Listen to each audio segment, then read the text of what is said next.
நம் தேவனுடைய செய்தியை கேட்பதற்கு முன்பாக அனைவரும் எழுந்து நின்று 184வது பக்கத்தில் உள்ள 28வது பாடலை பாடும். மகிமை உமக்கென்றோம், மாட்சிமை உமக்கென்றோம். 2ஆம் சரணத்தை மாத்திரம் நாம் பாடும்.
Let us pray.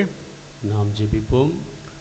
Heavenly Father, we thank you and praise you and bless you for this wonderful opportunity you have given to us to come and worship you on the day of the Lord in the house of the Lord.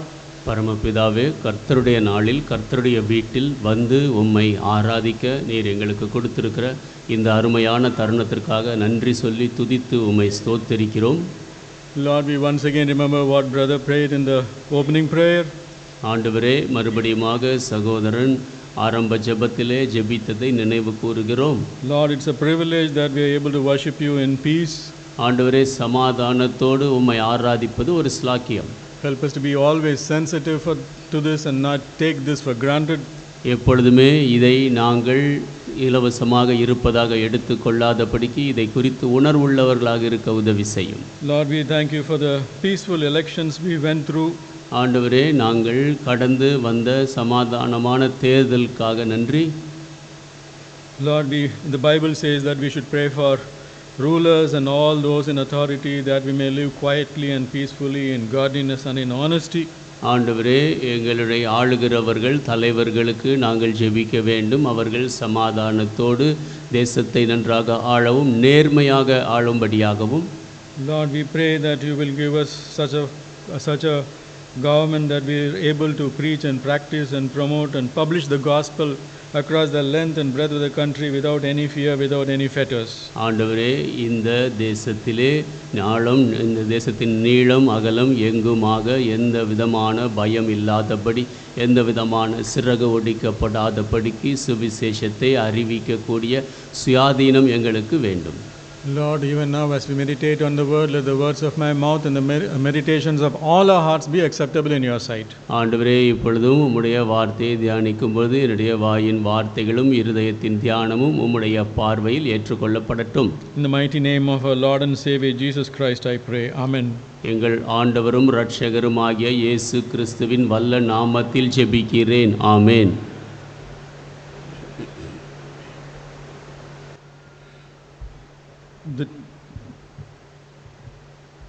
The topic for today's sermon is taken from that last verse which we read, Matthew 5:48. இன்றைய பிரசங்கத்திற்கான தலைப்பு இன்று நாம் வாசித்த மத்தேயு 5ஆம் அதிகாரத்தின் கடைசி வாக்கியமாகிய 48 எடுக்கப்பட்டிருக்கிறது. Be ye therefore. ஆகையால் நீங்கள். So the Bible contains a lot of be ye statements. வேதத்திலே அநேக ஆகையால் நீங்கள் என்று வாக்கியங்கள் உண்டு. And this basically means what we should be, what we should follow, what we should practice. இதனுடைய அடிப்படை என்னவென்றால் நாம் எப்படி இருக்க வேண்டும், எதை பின்பற்ற வேண்டும், எதை நாம் பழக வேண்டும். And there are so many of these statements in the Bible, be ye statements. ஆகையால் நீங்கள் என்று இப்படி இருங்கள் என்று வேதத்திலே அநேக வாக்கியங்கள் உண்டு. We are going to concentrate on what the Lord, our Lord Jesus Christ said to us to be and to be not to be.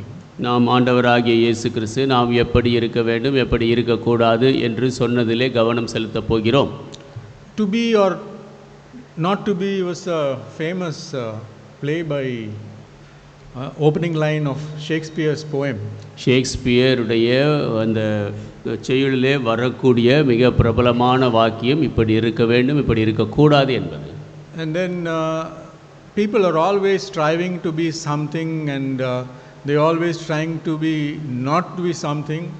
மக்கள் எப்பொழுதுமே எதையாவது ஒன்று ஆகும்படியாக முயற்சித்து கொண்டே இருப்பார்கள். இப்படி ஆகக்கூடாது என்றும் முயற்சிப்பார்கள்.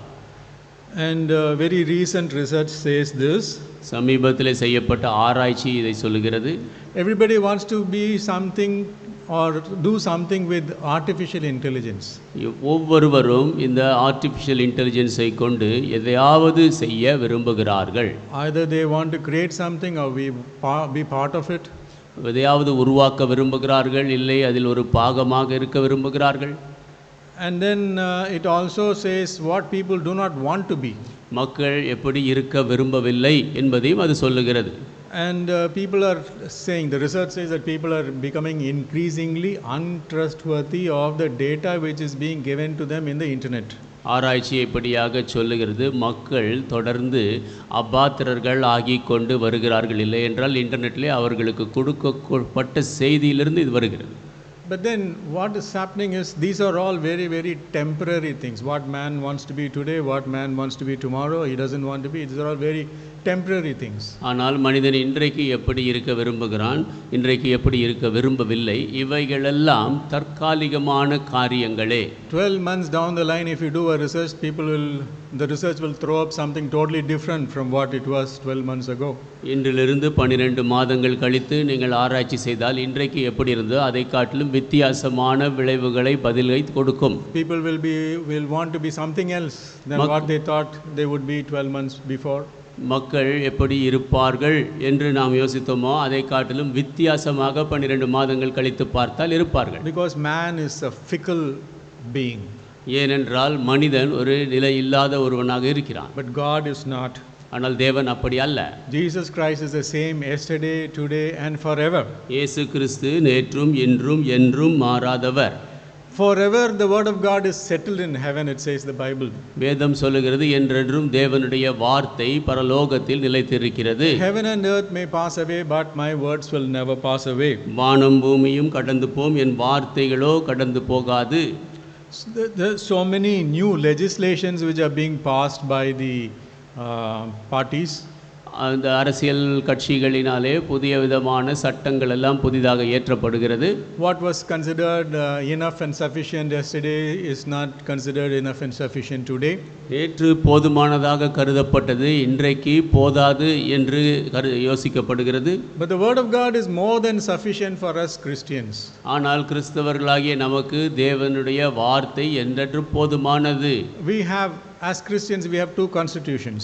கிறிஸ்தவர்களாக நமக்கு இரண்டு சட்டங்கள் உண்டு. And one, because we are Indians, we have to abide by the Constitution of India. ஒன்று நாம் இந்தியர்களினாலே இந்திய சட்டத்திற்கு நாம் கீழ்ப்படிய வேண்டும். And then we have the Bible, the Word of God, which is the constitution for a Christian. அடுத்ததாக நமக்கு வேதாகமம் தேவனுடைய வார்த்தை இருக்கிறது. அது ஒரு கிறிஸ்தவர்களுக்கு ஆன சட்டம். And we have to abide by both of them.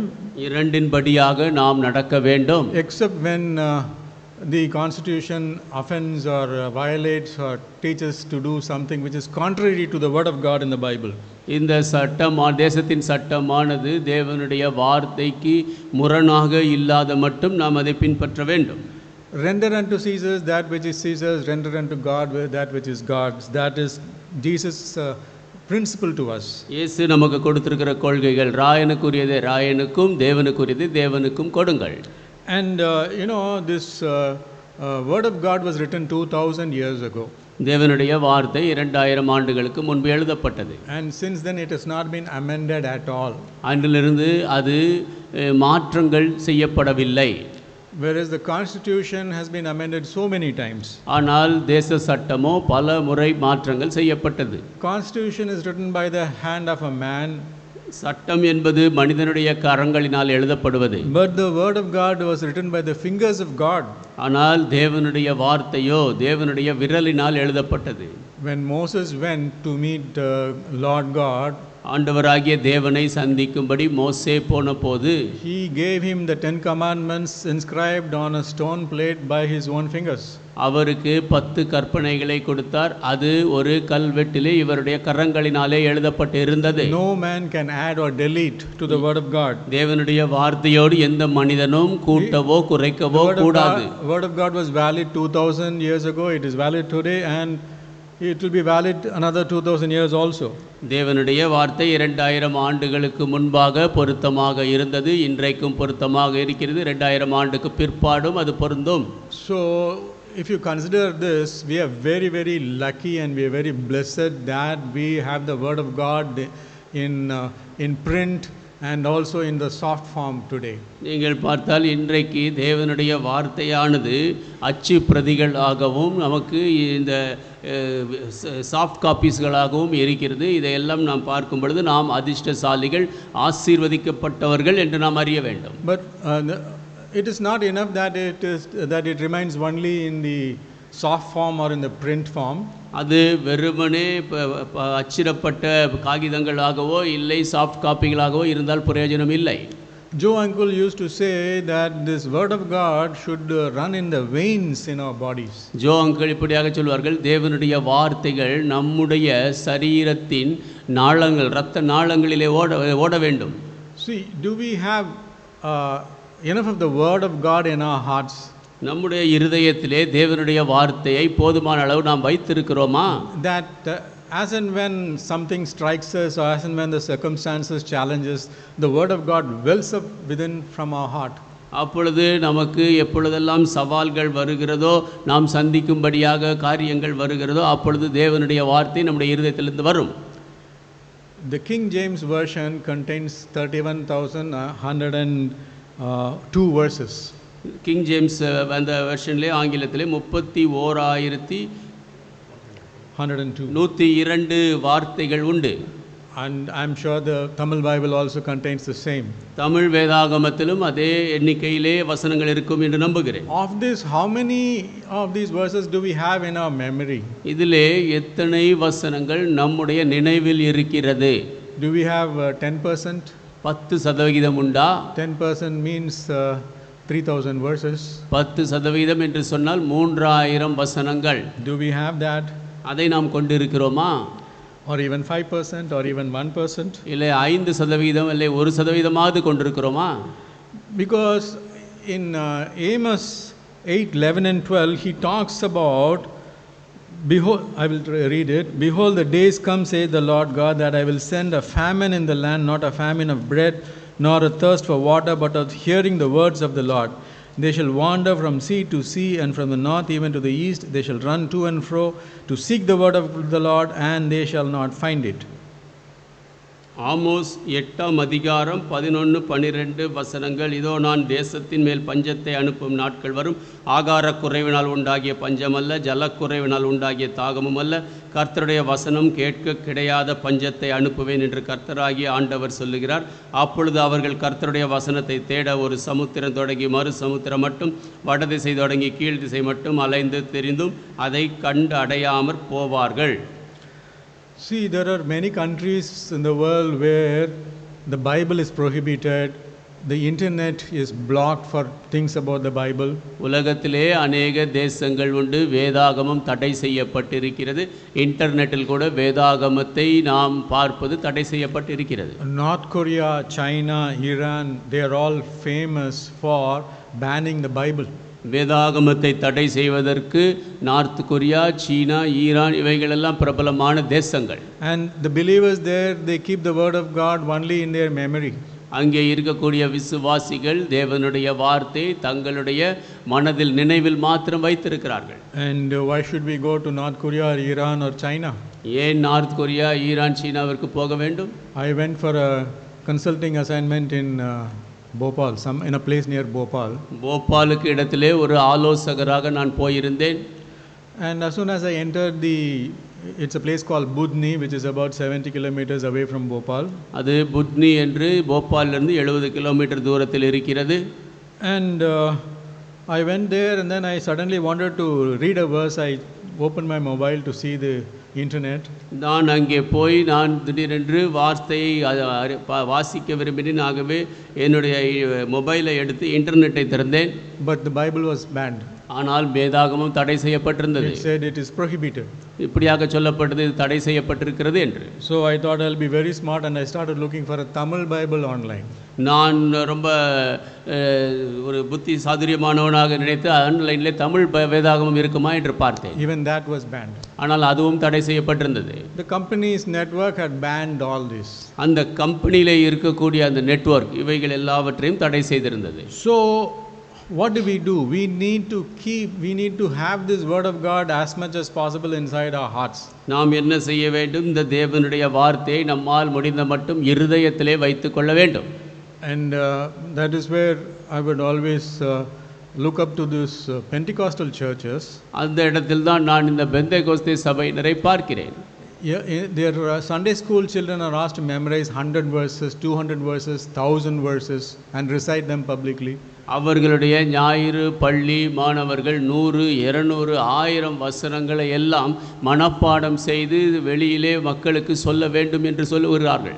The reason why I am saying all this is, இதையெல்லாம் நான் ஏன் சொல்லுகிறேன் என்றால், the word of God is forever.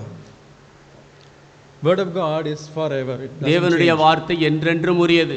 Nobody can amend it. யாருமே அதை மாற்ற முடியாது. And the Old Testament and the New Testament contain so many things which we should do or not do.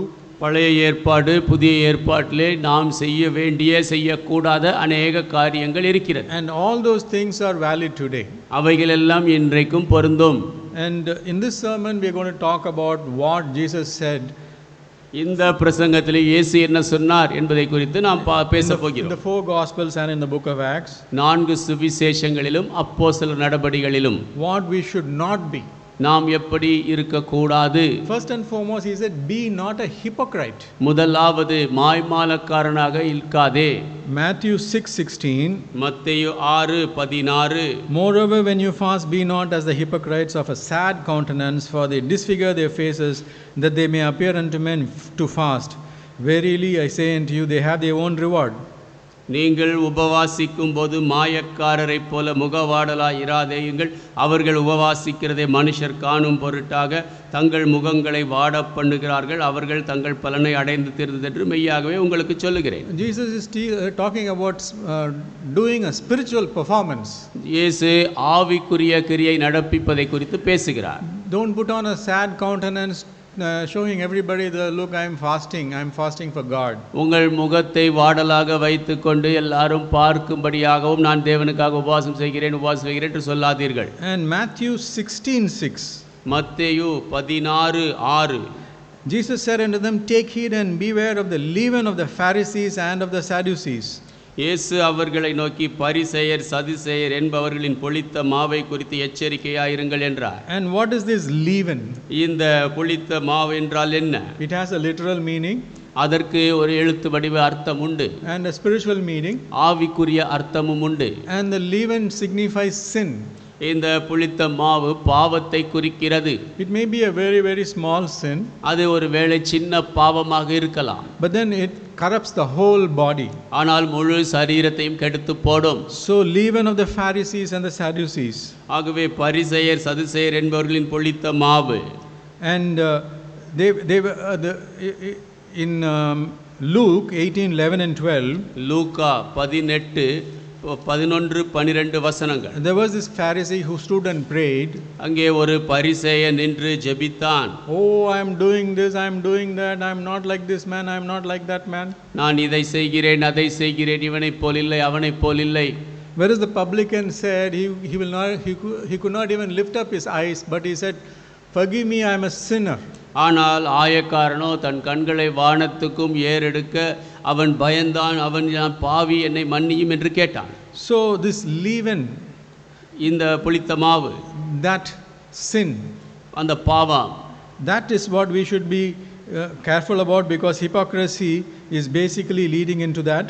அதில் தான் நாம் ஜாக்கிரதையாக இருக்க வேண்டும். என்றால் மாய்மாலம் நம்மை அங்கே தான் கொண்டு செல்லும். What is this hypocrisy? மாய்மாலம் என்றால் என்ன? We are trying to tell somebody that we are something when we are not that.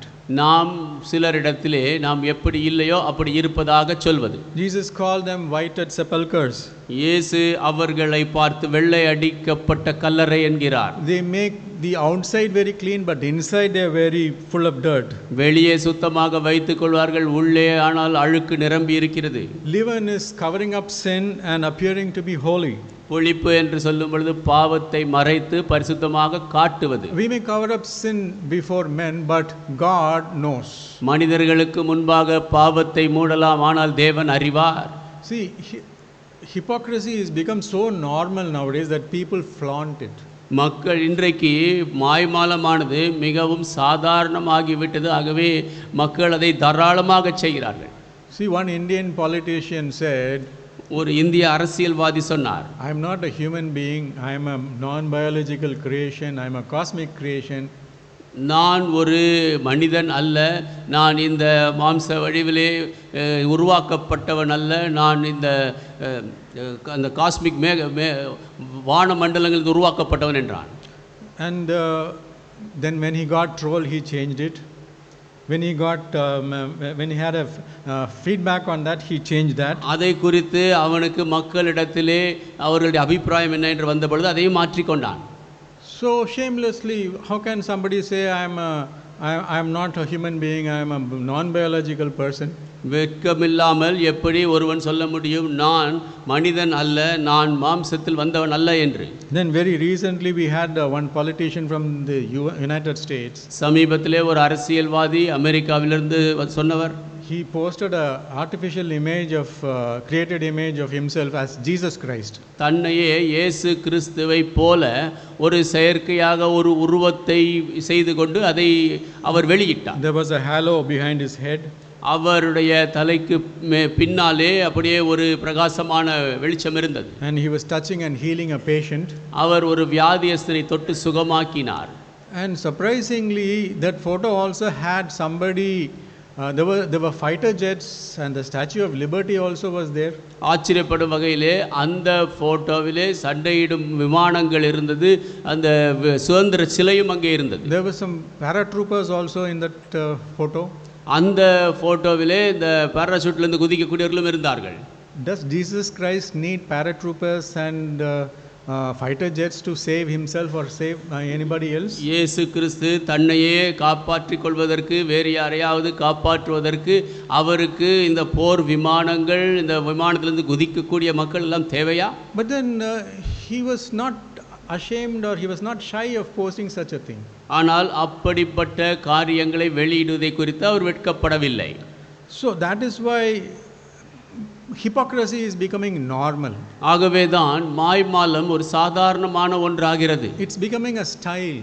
அது இன்றைக்கு ஒரு வடிவமாகி வருகிறது. And we have just gone through the elections. இப்பொழுது நாம் இந்த தேர்தலை கடந்து வந்தோம். One politician with a Christian name is trying to attract Christian votes.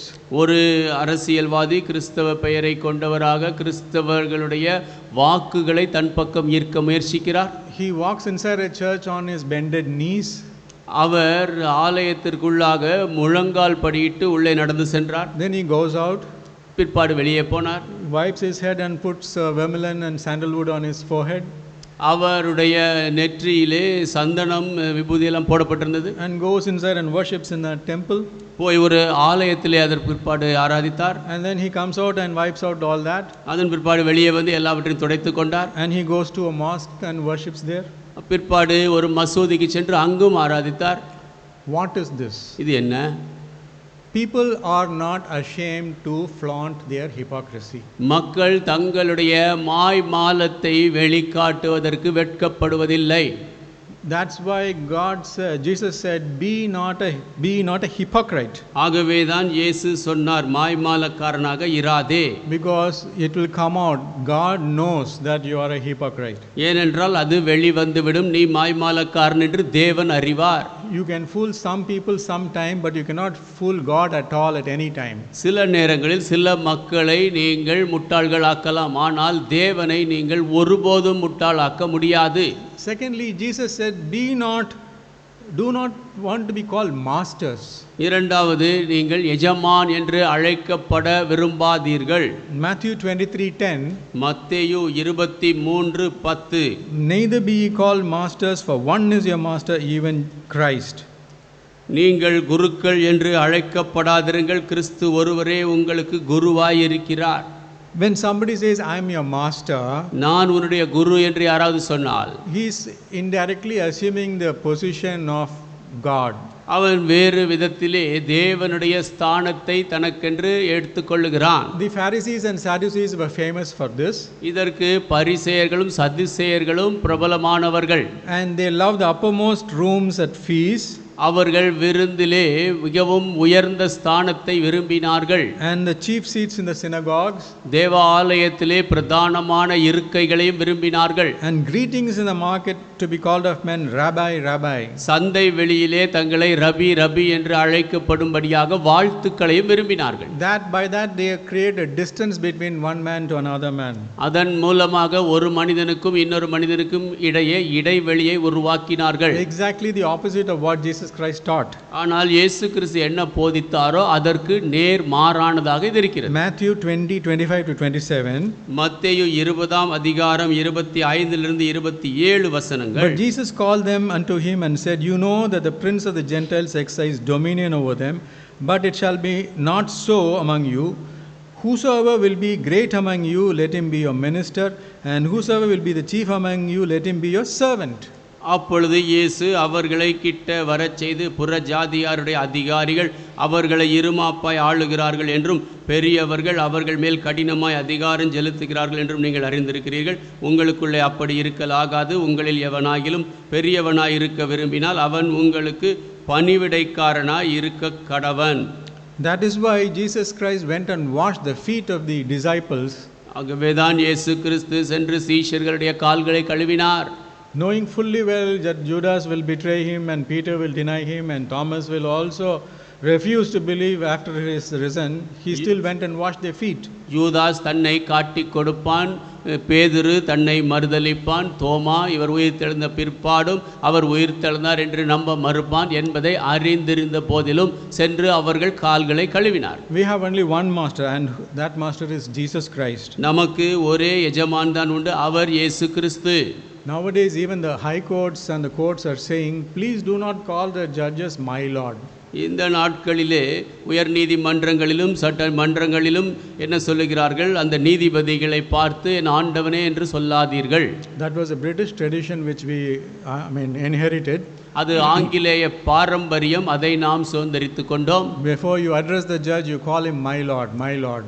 அந்த நீதிபதி இடத்திலே பேசுவதற்கு முன்பாக என் ஆண்டவனே ஆண்டவனே என்று சொல்வார்கள். And even that is being removed. அதுவும் நீக்கப்பட்டு வருகிறது. And that, basically, if somebody is calling somebody Lord, my Lord, it means the power and control this person has over the other person. யாராவது இன்னொரு நபரை பார்த்து ஆண்டவனே என்று சொல்லுகிறார்கள் என்றால், இந்த நபர் அந்த நபர் மேல் கொண்டு இருக்கக்கூடிய கட்டுப்பாட்டையும் அதிகாரத்தையும் அது காட்டுகிறது. There is no humility. தாழ்மை இல்லை. And pride makes a big show. பெருமை அங்கே பெரிதாக காட்டப்படுகிறது. That is not the example which our Lord Jesus Christ set for us. நம் ஆண்டவராகிய இயேசு கிறிஸ்து நமக்கு வைத்த உதாரணம் அது அல்ல. He took the form of a lowly servant and died a horrible, humiliating death in the cross. அவர் தாழ்மையான ஒரு ஏழையின் ரூபத்தை எடுத்து சிலுவையிலே பயங்கரமான மரணத்தை சந்தித்தார்.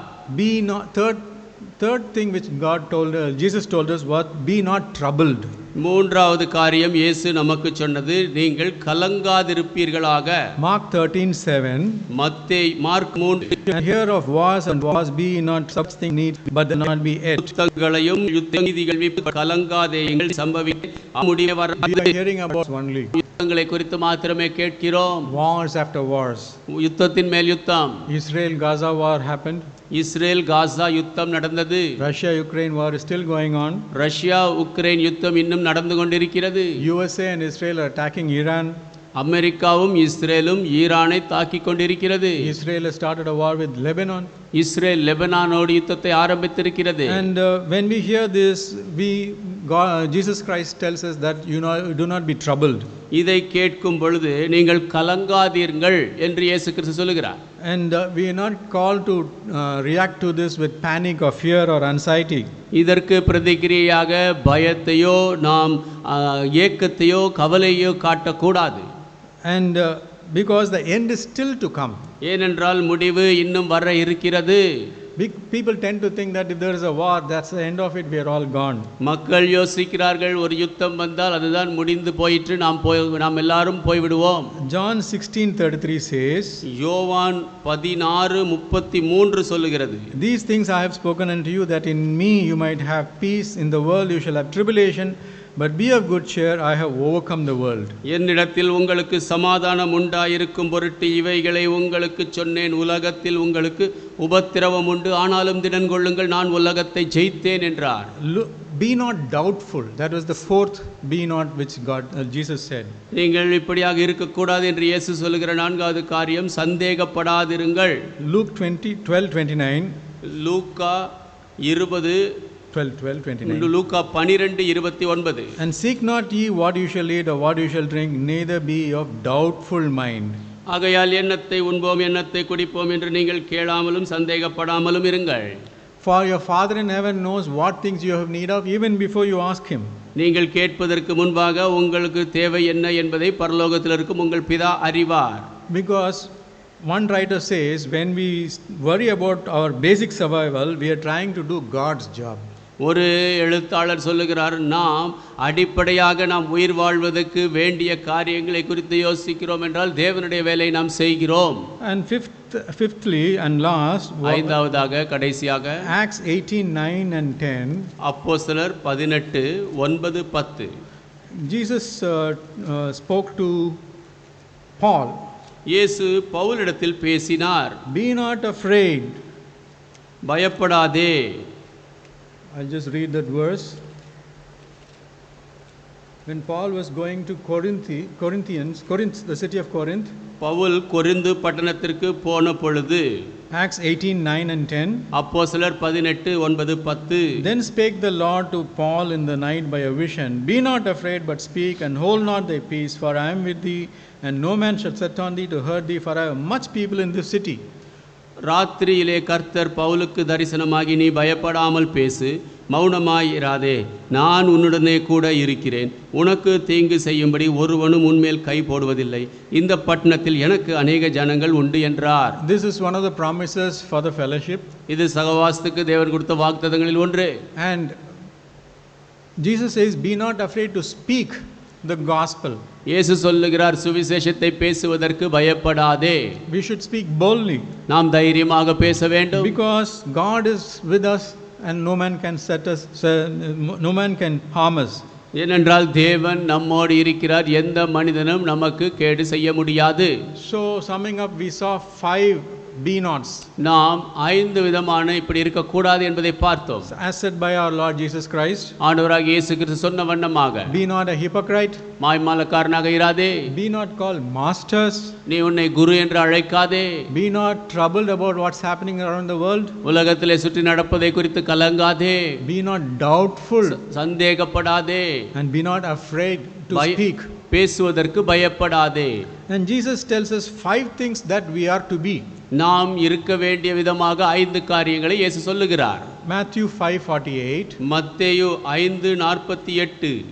Be therefore perfect, even as your Father which is in heaven is perfect. பரலோகத்தில் இருக்கிற உங்கள் பிதா பூரண சற்குணராய் இருக்கிறது போல நீங்களும் பூரண சற்குணராய் இருக்க கடவீர்கள். That was the last verse we read in today's reading. இன்றைக்கு வாசித்த வேத வசனத்திலே கடைசி வார்த்தை இது. And Jesus was only reinforcing what was said in Genesis. ஆதியாகமத்திலே சொன்னதை இயேசு இங்கே வலியுறுத்துகிறார், அவ்வளவுதான். Genesis 17:1 says this. ஆதியாகமம் 17:1 இதை சொல்லுகிறது. When Abraham was 90 years old and 9, the Lord appeared to Abraham and said unto him, I am the Almighty God, walk before me and be thou perfect. Abraham 99 வயது ஆனபோது கர்த்தர் ஆபிரகாமுக்கு தரிசனமாகி, நான் சர்வ வல்லமையுள்ள தேவன், நீ எனக்கு முன்பாக நடந்து கொண்டு உத்தமனாயிரு. And this perfect is what? இந்த பரிபூரணம் என்றால் என்ன? This perfect is talking about perfection in love. இந்த பரிபூரணம் அன்பில் பரிபூரணத்தை குறித்து பேசுகிறது. And the portion which we read, நாம் வாசித்த முழு பாகம் from Matthew 38 to 47, மத்தேயு 5:38 48 வரை, it talks about love. அன்பை குறித்து பேசுகிறது. Love your enemies. சத்துருக்களை நேசியுங்கள். Bless them that curse you. உங்களை சபிக்கிறவர்களை ஆசீர்வதியுங்கள். Do good to them that hate you. உங்களை பகைக்கிறவர்களுக்கு நன்மை செய்யுங்கள். Pray for them who despitefully use you and persecute you. உங்களை அசட்டை பண்ணுகிறவர்கள் உபத்திரவப்படுத்துகிறவர்களுக்காக ஜெபியுங்கள். For if you love them which love you, what reward have you? உங்களை நேசிக்கிறவர்களை நீங்களும் நேசித்தால் என்ன பலன் உண்டு? And do not even the publicans do the same? இந்த ஆயக்காரர்களும் அதை செய்வதில்லையா? And if you salute your brethren only, what do you more than others? Do not even the publicans do so? உங்கள் சகோதரரை மாத்திரம் வாழ்த்துவீர்களானால் நீங்கள் விசேஷித்து செய்கிறது என்ன? ஆயக்காரரும் அப்படி செய்கிறார்கள் அல்லவா? When we hear the word perfection, we immediately connect it to something in the world. பூரணம் என்ற வார்த்தையை குறித்து நாம் கேட்கும் பொழுது உடனடியாக உலகத்தில் ஏதோ ஒன்றோடு அதை இணைக்கிறோம். Perfect score in our exams. நம்முடைய தேர்வுகளிலே நல்ல பூரண மதிப்பெண்கள் வாங்குவது. And perfect score in our athletic events. நம்முடைய விளையாட்டு காரியங்களிலே பூரண வெற்றி பெறுவது. But God is speaking about perfection in love. ஆனால் தேவனோ அன்பில் பூரணத்தை குறித்து பேசுகிறார். Love your enemies. சத்துருக்களை நேசியுங்கள். That's why the 2 great commandments both talk about love. ஆகவேதான் 2 பெரிய கற்பனைகளும் அன்பை குறித்து பேசுகிறது. Matthew 22. மத்தேயு 22. And one lawyer comes and asks Jesus, what is the great commandment in the law? ஒரு வழக்கறிஞர் வந்து இயேசுவிடத்திலே கேட்கிறார், இந்த பிரமாணங்களிலே மிகப்பெரியது என்ன? Jesus said unto him, 37th verse, 22:37, thou shalt love the Lord thy God with all thy heart, with all thy soul, and with all thy mind. This is the first and great commandment. The second is like unto it, thou shalt love the neighbor as thyself. இயேசு அவனுக்கு சொல்லுகிறார் 37ஆம் வசனத்தில், இயேசு அவனை நோக்கி, உன் தேவனாகிய கர்த்தரிடத்தில் உன் முழு இருதயத்தோடும் உன் முழு ஆத்மாவோடும் உன் முழு மனதோடும் அன்பு கூறுவாயாக. இது முதலாம் பிரதான கற்பனை. இதற்கு ஒப்பாயிருக்கிற 2ஆம் கற்பனை என்னவென்றால், உன்னிடத்தில் நீ அன்பு கூறுவது போல பிறனிடத்திலும் அன்பு கூறுவாயாக என்பதே. This love is the greatest casualty in today's world. இன்றைய உலகத்திலே அன்புதான் அதிகமாக தாக்கப்படுகிறது. There is no love between people. மக்கள் மத்தியிலே அன்பில்லை. In the offices, there is no love. அலுவலகங்களில் அன்பு இல்லை. In the families, there is no love. குடும்பங்களில் அன்பு இல்லை. In the neighborhood, there is no love. அயலார் மத்தியிலே அன்பு இல்லை. And anybody who tries to follow this is considered a fool. இதை பின்பற்ற முயற்சிக்கிறவர்கள் மதிகேடராக எண்ணப்படுகிறார்கள். Are you foolish enough to love your enemy? உன் சத்துருவை நேசிப்பதற்கு அளவுக்கு நீ மதிகேடனா? And are you going to do some good to somebody who's done so much bad to you? உனக்கு இவ்வளவு தீமை செய்திருக்கிற யாருக்காவது நன்மை செய்ய போகிறாயா? And the problems of the world arise only out of this lack of love. இந்த அன்பு குறைவினால் தான் உலகத்தின் பிரச்சனைகளே எழும்புகிறது. So when Jesus says be perfect, he is talking about perfection in love. இயேசு நீங்கள் பூரண சற்குணராயிருங்கள் என்று சொல்லும் பொழுது அன்பில் பூரணமாயிருப்பதை குறித்து பேசுகிறார். Secondly, Jesus says be wise. இரண்டாவது இயேசு சொல்லுகிறார் ஞானம் உள்ளவர்களாயிருங்கள். Matthew 10:16. மத்தேயு 10:16. Behold, I send you forth as sheep in the midst of wolves. Be ye therefore wise as serpents and harmless as doves. ஆடுகளை ஓநாய்களுக்குள்ளே அனுப்புகிறது போல இதோ நான் உங்களை அனுப்புகிறேன். ஆகையால் சர்ப்பங்களைப் போல வினாவுள்ளவர்களாகவும் புறாக்களைப் போல கபடற்றவர்களுமாய் இருங்கள். Jesus is sending his disciples to preach the gospel in the world, which is very hostile to them. இயேசு தம்முடைய சீஷர்களை உலகத்திலே சுவிசேஷத்தை பிரசங்கிக்கும்படியாக அனுப்புகிறார். ஆனால் உலகமோ அவர்களுக்கு அந்நியமாக இருக்கிறது. Sheep are very defenseless, gentle animals. ஆடு எதிர்க்க முடியாத ஒரு மிருதுவான மிருகம். There is no history of a sheep attacking anybody. ஒரு ஆடு யாரையாவது தாக்கியது என்று சரித்திரம் இல்லை. But wolves are very strategic, they are very fierce. ஆனால் ஓநாய்களோ மூர்க்கமானவைகள். And they try to eat the animals. அவைகள் மிருகங்களையே சாப்பிட முயற்சிக்கும். And Jesus says be therefore wise as serpents. இயேசு சொல்லுகிறார் சர்ப்பங்களைப் போல வினாவுள்ளவர்களாயிருங்கள். In Genesis 3:1, ஆதியாகமம் 3:1 now the serpent was more subtle than any beast of the field which the Lord had made. தேவனாகிய கர்த்தர் உண்டாக்கின சகல காட்டு ஜீவன்களை பார்க்கிலும் சர்ப்பமானது தந்திரமுள்ளதாயிருந்தது. And the serpent said unto the woman, yea, hath God said you shall not eat of every tree of the garden? அது ஸ்திரீயை நோக்கி நீங்கள் தோட்டத்தில் உள்ள சகல விருட்சங்களின் கனியை புசிக்க வேண்டாம் என்று தேவன் சொன்னது உண்டோ என்றது. The serpent made Adam and Eve to sin. இந்த சர்ப்பமானது ஆதாம் ஏவாள் பாவம் செய்யும்படி செய்தது. Making others to sin will receive greater damnation. மற்றவர்களை பாவம் செய்வது அதிக ஆக்கினை கொண்டு வரும். The serpent had that mental capacity to do this. இதை செய்யும்படியான மனதளவிலே சாத்தானுக்கு இந்த சர்ப்பத்திற்கு அந்த அளவு அதற்குரிய திறமை இருந்தது. Jesus says be wise as a serpent. இயேசு சொல்லுகிறார் சர்ப்பத்தைப் போல வினாவுள்ளவர்களாயிருங்கள். And harmless as doves. புறாக்களைப் போல கபடற்றவர்களாயிருங்கள். We need to read these together, not at the exclusion of one the other. இதை நாம் ஒன்றாக சேர்த்து படிக்க வேண்டும். ஒன்றை விட்டு இன்னொன்றை பார்க்க கூடாது. Doves are historically they are symbols of peace and they are symbols of innocence. புறாக்கள் அறியாமையை குறிக்கக்கூடியவைகள், சமாதானத்தை குறிக்கக்கூடியவைகள். When Jesus was baptized, he saw the Holy Ghost descending on him in the manner of a dove. இயேசு ஞானஸ்நானம் பெற்றுக்கொண்ட பொழுது பரிசுத்த ஆவியானவர் புறாவைப் போல் அவர் மேல் இறங்கியதை பார்த்தார். While our mind is supposed to be sharp like a serpent, நம்முடைய மனது அந்த சர்ப்பத்தைப் போல கூர்மையாக இருக்க வேண்டிய நேரத்தில் our heart must be innocent. நம்முடைய இருதயம் ஒரு அறியாத அப்பாவித்தனம் உள்ளதாக இருக்க வேண்டும். See, wisdom without innocence becomes manipulation. கபடம் இல்லாமல் ஞானம் என்பது பலவிதமான தந்திரமான திருக்குதல்களை செய்யக்கூடும். Innocence without wisdom becomes foolishness, vulnerable foolishness. ஞானம் இல்லாமல் ஒரு கபடற்றதாக இருப்பது மதியினத்திற்குள் நடத்தும். Job 28:28 says this. யோபு 28:28 இதை சொல்லுகிறது. And unto man he said, behold, the fear of the Lord, that is wisdom, and to depart from evil is understanding. மனுஷனை நோக்கி இதோ ஆண்டவருக்கு பயப்படுவதே ஞானம், பொல்லாப்பை விட்டு விலகுவதே புத்தி என்றார். Thirdly, மூன்றாவதாக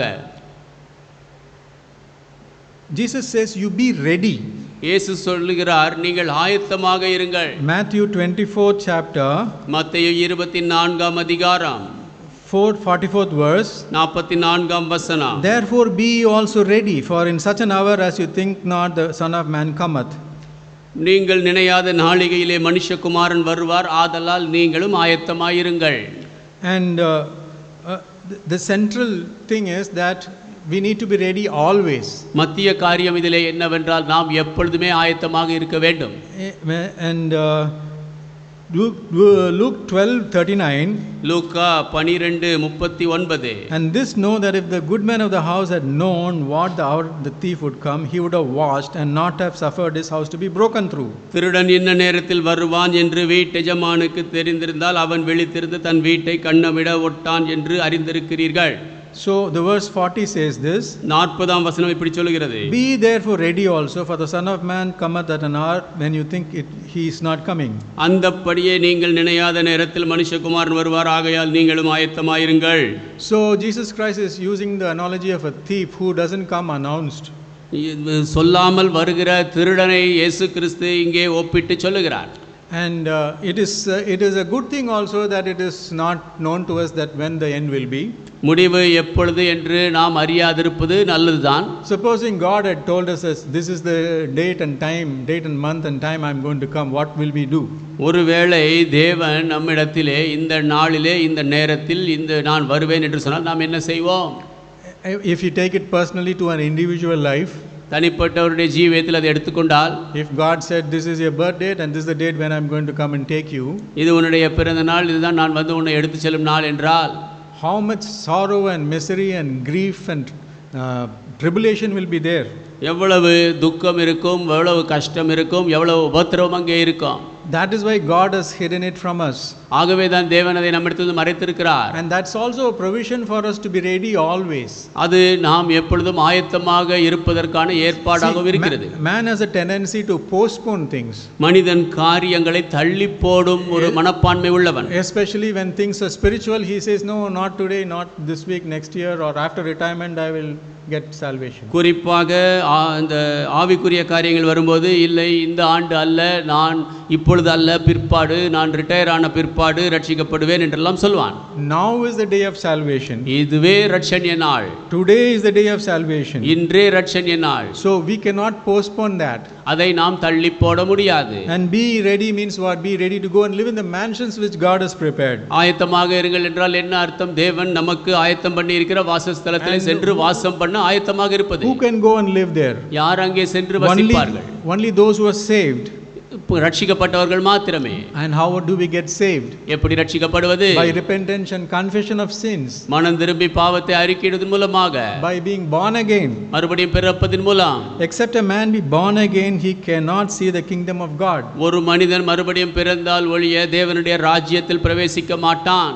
So we need to be ready always. ஆகவே நாம் எப்பொழுதும் ஆயத்தமாக இருக்க வேண்டும். Ready with our salvation.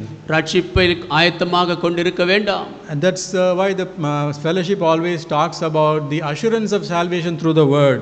ஆகவே தான் சகவாசத்திலே வார்த்தையின் மூலமாக ரட்சிப்பின் நிச்சயத்தை குறித்து பேசுகிறார்கள். Being born again, not of the corruptible seed, அது கெட்டு போறவற்றின் மூலமாக மறுபடியும் பிறப்பதல்ல, but of incorruptible by the word of God which lives and abides forever.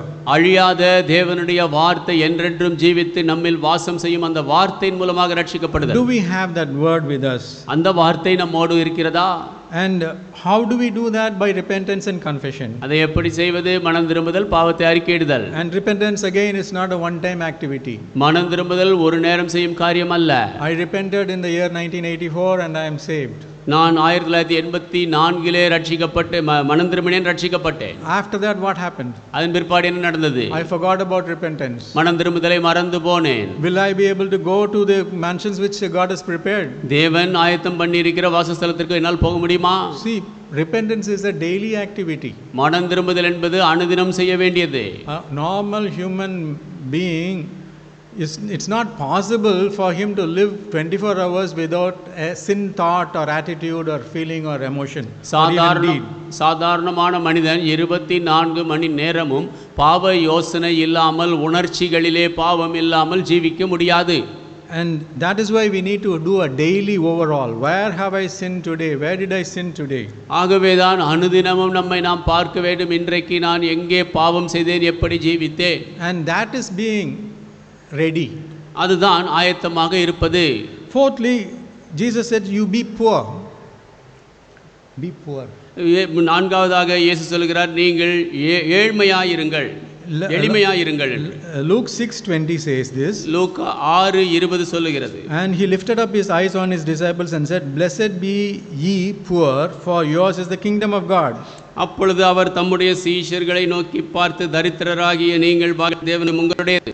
And to be poor means it doesn't relate with opposites. உலகமான சொத்துக்களை குறிப்பது. But poor கீழே ஆயிருப்பது. Revelation 22 this. 20:11 He which is let him still and holy still. நீதியுள்ளவன் என் செய்யட்டும் சுத்தமாக. There is no end. அளவு. But we constantly where is our holiness? நம்முடைய நீதி பரிசுத்தம் எங்கே என்று தொடர்ந்து நாம் பார்க்க வேண்டும். And when we ask that, then it signifies that we are poor in the spirit and we are trying to look for a higher standard. அதை கேட்கிறோம் என்றால் நாம் ஆவியிலே எளிமை உள்ளவர்கள் என்பதை அதை குறிக்கிறது. இன்னும் உன்னத அளவை நாம் எட்டி பிடிக்க முயற்சிக்கிறோம் என்ற அர்த்தம். We can never say that yes, I have reached a standard by which I can claim an entitlement to go into the mansions which God has prepared for us. நாம் தேவன் நமக்கு வாயத்தம் பண்ணியிருக்கிற வாசஸ்தலத்திற்குள் போகும்படியான அந்த அளவை நான் வந்து அடைந்து விட்டேன் என்று நம்மால் ஒருபோதும் சொல்ல முடியாது. All our righteousness is as filthy rags. நம்முடைய நீதி எல்லாம் அழுக்கான கந்தை.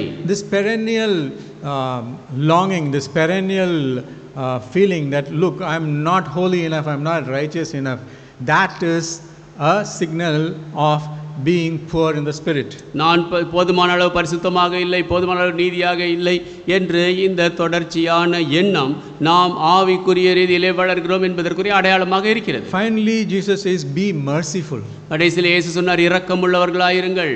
6:36 Luke 6:36 says this. லூக்கா 6:36 இதை சொல்லுகிறது. Be ye therefore merciful as your Father also is merciful. Luke 6:36. உங்கள் பிதா இரக்கமுள்ளவராய் இருக்கிறது போல நீங்களும் இரக்கமுள்ளவர்களாயிருங்கள். So if you read the previous verses from 27, முந்திய வசனங்கள் 27 இருந்து நீங்கள் வாசித்தால் it's the same as what we read today. நாம் இன்றைக்கு வாசித்த அதே காரியத்தை தான் அதிலும் பார்க்கிறோம். And it talks about love.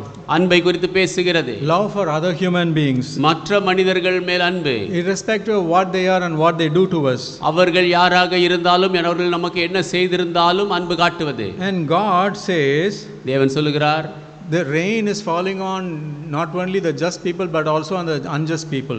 மழை நீதிமான்கள் மாத்திரமல்ல அநீதி உள்ளவர்கள் மேலும் பெய்கிறது. Sun is rising not only on the righteous people but also on the unrighteous people. நீதிமான்கள் மேல் மாத்திரமல்ல அநீதி உள்ளவர்கள் மேலும் சூரியன் உதிக்கிறது. So that way we must love others irrespective of what they have done to us or what they are. அந்த விதத்திலே அவர்கள் நமக்கு என்ன செய்திருந்தாலும் அவர்கள் யாராக இருந்தாலும் மற்றவர்களை நாம் நேசிக்க வேண்டும். The Good Samaritan parable says this. நல்ல சமாரியனுக்குரிய ஓமை இது சொல்லுகிறது. When Jesus asked who was the neighbor to the victim, அந்த காயப்பட்டவனுக்கு அயலான் யார் என்று இயேசு கேட்கும்போது, the lawyer says he is that who showed mercy on him. அந்த நியாயசாஸ்திரி சொல்லுகிறான், அவன் மேல் இரக்கம் காட்டியவனே. And Jesus says, go and do thou likewise. இயேசு சொல்லுகிறார், நீயும் போய் அதே போல் செய். And Jesus displayed it on the cross. இயேசு அதை சிலுவையிலே வெளிப்படுத்தினார். Father, forgive them for they do not know what they are doing. பிதாவே, இவர்களை மன்னியும், தாங்கள் செய்வது என்னதென்று அறியாதிருக்கிறார்கள். In spite of even in extreme physical agony and mental and public humiliation, he said, forgive them. அவர் பயங்கரமான சரீர வேதனையை கொண்டிருந்த போதிலும், பொது இடத்திலே அவர் எவ்வளவோ சிறுமைப்படுத்த போதிலும், அவமானத்தை சந்தித்த போதிலும், பிதாவே மன்னியும் என்றார். So we need not show mercy because some people deserve it. சில மக்களுக்கு தகுதி இருக்கிறது என்பதனாலே இரக்கம் காட்டுவதல்ல. We need to show mercy because our Father in heaven is merciful. நம்முடைய பரலோக பிதா இரக்கமுள்ளவர், ஆகவே நாம் இரக்கமுள்ளவர்களாக இருக்க வேண்டும். Be therefore merciful as your Father in heaven is also merciful. பரலோகத்தில் இருக்கும் உங்கள் பிதா இரக்கமுள்ளவராய் இருக்கிறது போல நீங்களும் இரக்கமுள்ளவர்களாய் இருங்கள். So these 5 things to be and these 5 things to be not. இந்த 5 காரியங்கள் நாம் செய்ய வேண்டியவை, 5 காரியங்கள் நாம் செய்யக்கூடாதவை. Be ye perfect. பரிபூர்ணராயிருங்கள். Be wise. ஞானமாயிருங்கள். Be ready. ஆயத்தமாயிருங்கள். Be poor. தரித்திரராய் ஆவியிலே எளிமையுள்ளவர்களாயிருங்கள். Be merciful. இரக்கமுள்ளவர்களாயிருங்கள். And then what he said, do not. செய்யக்கூடாது என்று எதை சொன்னார்? Be not a hypocrite. மாய்மாலக்காரனாக இராதே. Do not be called masters. குருக்கள் என்று அழைக்கப்படாதிருங்கள். Do not be not troubled. கலங்காதிருங்கள். And be not doubtful. சந்தேகப்படாதிருங்கள். And be not afraid to speak about Jesus and the good news and the gospel. இயேசுவை குறித்து நற்செய்தியை குறித்து சுவிசேஷத்தை குறித்து பேச பயப்படாதிருங்கள். May the good Lord bless this word to each and every one of us. நல்ல ஆண்டவர் நம் ஒவ்வொருவருக்கும் இந்த வார்த்தையை ஆசீர்வதிப்பாராக. That we prayerfully apply these commandments in our hearts. நாம் ஜெபத்தோடு இந்த கற்பனைகளை நம்முடைய இருதயத்திலே அபியாசப்படுத்துவோம். And glorify our Lord Jesus Christ. நம் ஆண்டவராகிய இயேசு கிறிஸ்துவை மகிமைப்படுத்துவோம். Let us pray. ஜெபிப்போம். Heavenly Father, we thank you and praise you and bless you for this word. பரமபிதாவே, உம்முடைய வார்த்தைக்காக நன்றி சொல்லி ஸ்தோத்திரிக்கிறோம். Lord, we thank you so much for the word of God which is written and available to us. ஆண்டவரே, எங்களுக்கு எழுதி எங்களிடத்தில் இருக்கிற தேவனுடைய வார்த்தைக்காக நன்றி. Lord, without this word of God written and available, what we would be doing? What would have done, Lord Jesus? ஆனால் இந்த தேவனுடைய வார்த்தை எழுதி எங்களுக்கு இல்லை என்றால் நாங்கள் என்ன செய்திருப்போம்? ஆண்டவராகிய இயேசுவே, Lord, help us to be sensitive to all these commands you have given to us. ஆண்டவரே, நீர் எங்களுக்கு கொடுத்திருக்கிற இந்த கட்டளைகளுக்கெல்லாம் உணர்வுள்ளவர்களாக இருக்க செய்யும். Help us to put it into practice. அதை நாங்கள் பழக்கத்தில் கொண்டு வர உதவி செய்யும். Be doers of the word and not hearers of the word, it says in the Bible. வேதம் சொல்லுகிறது, வார்த்தையை கேட்கிறவர்களாக இல்லாமல் இந்த வார்த்தையின்படி செய்கிறவர்களாக இருங்கள். Lord, let us not receive this word in one year and leave it out in the next year and as we go away from this service. ஆண்டவரே, இந்த வார்த்தை ஒரு காதிலே வாங்கி இந்த ஆராதனை விட்டு வெளியே போகும், இன்னொரு காதிலே விட்டு விட வேண்டாம். Lord, help us to implement this word in our lives. ஆண்டவரே, இந்த வார்த்தைகளை எங்கள் ஜீவியத்திலே நடைமுறைப்படுத்த உதவி செய்யும். I ask this in the most holy and precious name of our Lord and Savior Jesus Christ. Amen. இதை மகா பரிசுத்தமும் விலையேற பெற்ற எங்கள் ஆண்டவரும் இரட்சகருமாகிய இயேசு கிறிஸ்துவின் நாமத்தில் கேட்கிறேன். ஆமென்.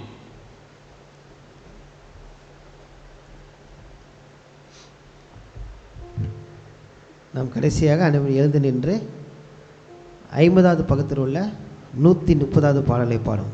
பாவிய ஜீவ ஊற்றண்டை வா. பக்கம் 50, பாடல் எண் 130.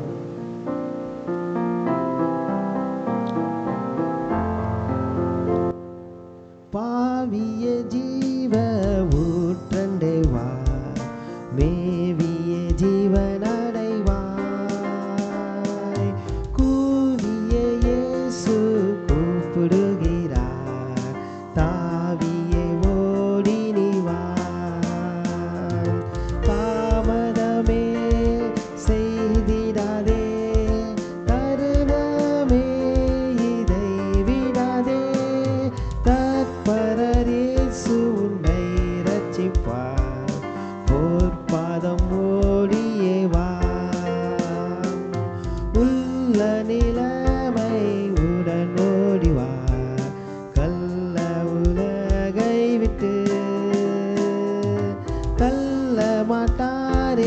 பாவியையும் வல்ல இயேசுநாதரே,